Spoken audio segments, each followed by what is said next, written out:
Hey, howdy, hey friends and neighbors, it's Book Report Monday!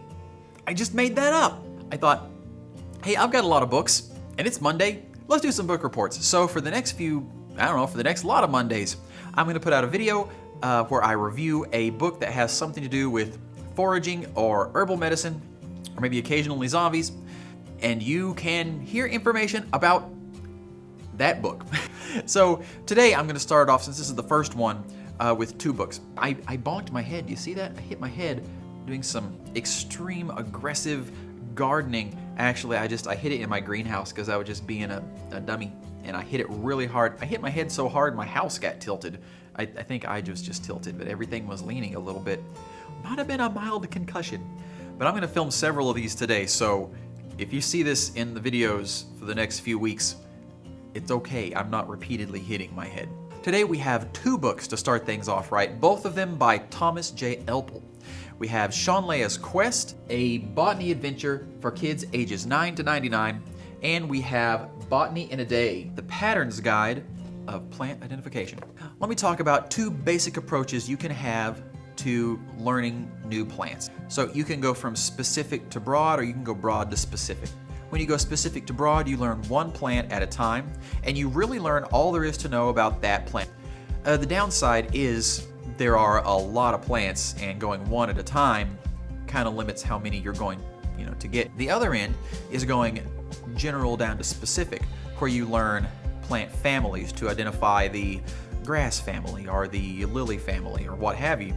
And then you learn the general trends of that family, and then from there you can start to specialize in.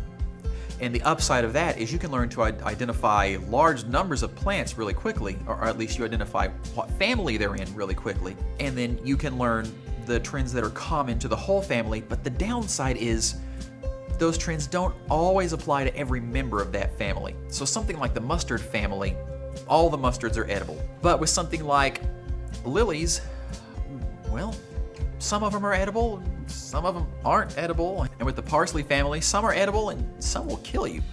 Both approaches have their pros and their cons, and a really good way to approach it really, I think, is a little of both. The reason that I bring that up and spent so much time talking about it is because that broad to narrow approach, that's what Thomas Elpel uses in his books.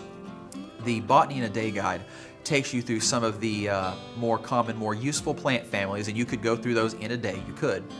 And then there's plenty of other information about all these other plant families and groups, where he will talk about how you're going to identify it, if there are any common trends about edibility or medicinal uses in that family.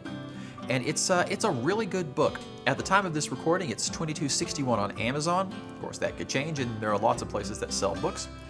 And this is one that I do really recommend. Now, if you're brand new to foraging, it depends how much money you want to spend. Take your first baby steps into foraging. Maybe learning all the different plant families is a little bit too big. Maybe get just a good book that identifies one plant at a time. I think for your very first step, it's good to learn just one plant rather than a whole family. But really soon, yeah, I think learning some plant families would be handy, learning the patterns. So I do recommend this for foragers and early on beginning foragers. Probably not as your very first book though, although somewhere early on, I do recommend snatching this book up.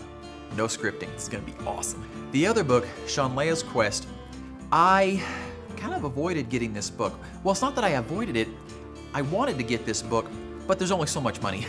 So I kind of put it off, but recently I was able to acquire the book, and I'm really glad that I did. This is an educational plant identification book told as a children's story. It starts out with this grandmother character in her cabin out in the woods somewhere. She has her grandkids over and they're gathering together to hear a story. And it starts with this basically a creation myth about how the universe came into being, but the water raining down and the earth becomes flooded to where there's just these islands. And then the main character, Shanleya, is going from island to island to gather plants. And each island is its own plant family, and each island has a guardian that's sort of a combination of these different plants within the family. They each test Shanleya to see if she can get onto the island or not, see if they will let her on the island. I was reading this to my kids, they really like it. The art style is not my own personal favorite for what I like to see in kids' stories, but my kids love it, so that's really what matters, right? And it's a very friendly way to approach it. There's a little bit of more detailed information in the back, just a little bit here and there. It's a good basic beginner story. It doesn't have to be for kids. It does have good information that you can use. But if you want something to introduce to your kids or your grandkids, Shanleya's Quest would be a really good way to get them into foraging, kind of a sneaky way to do it.